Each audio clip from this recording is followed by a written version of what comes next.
Hi folks, welcome back to the Carver's Woodshop. This is Arlene once again. I'm going to do this mini Ruddy Duck with a tail up. And what we're going to do is we're just going to burn it, and we're going to leave it this color. I did it out of a block of wood. I did this about 20 some years ago, and we put it in some glass eyes. So that's what he looks like. If you're interested in doing this project with me, I do have a pattern of, I actually made a photocopy of this on the copying machine, so it would be exactly the same size as what we're working on here. So if you're interested in that, it's $1.50 for the pattern, and we can send that to you by email. If you'd like a cutout, it'd be $4.50 for the cutout. So if you're interested in doing this, let me know, and are interested in doing it and having everything sent to you, just let me know, and you can contact me at the carverwoodshop at yahoo.com. After the tulip, I wondered what else I could do that was my own patterns here, and this just happened to be the one.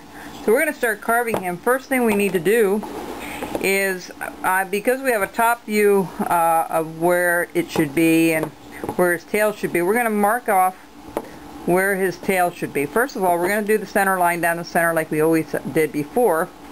And if you haven't done that before, what it is just taking your pencil and leaning your finger against and trying to find the center, and then turn it around.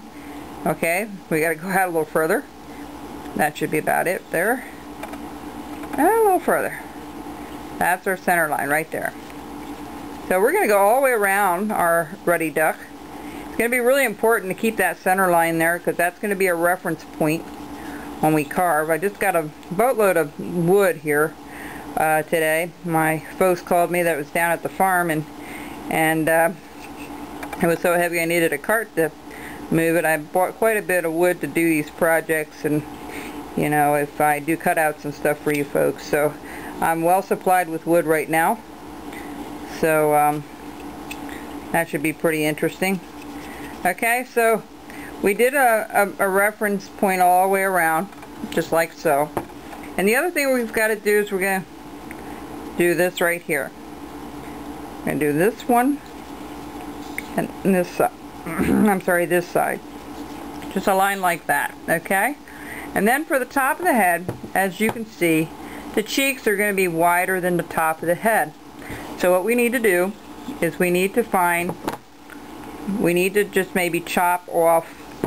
If I look how big that is, you know, that's almost the size of half. So we've got to go about halfway, chop this out, turn around and chop this out. Alright, now of course it's going to be thinner underneath here. What you're going to need a detailed knife and a good roughing knife, okay, to work on this project. Again, put your carver's glove on, and also put on a thumb guard if you have one.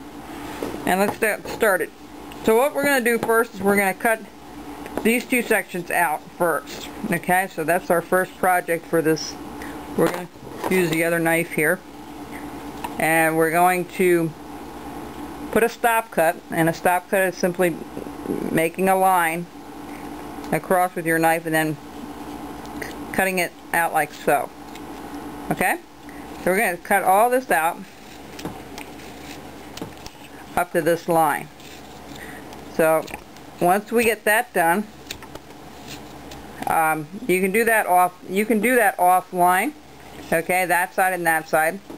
And then meanwhile, when we come back, we'll start rounding off the tail and the body, but we need to get this cut out. So try to keep this perfectly straight. Remember, when we cut and we do a stop cut, you don't want to lean that knife in like this. You want to make sure it's flush flat with the back, and because that line, you don't want it to go inward. Alright, you don't want this line to go inward.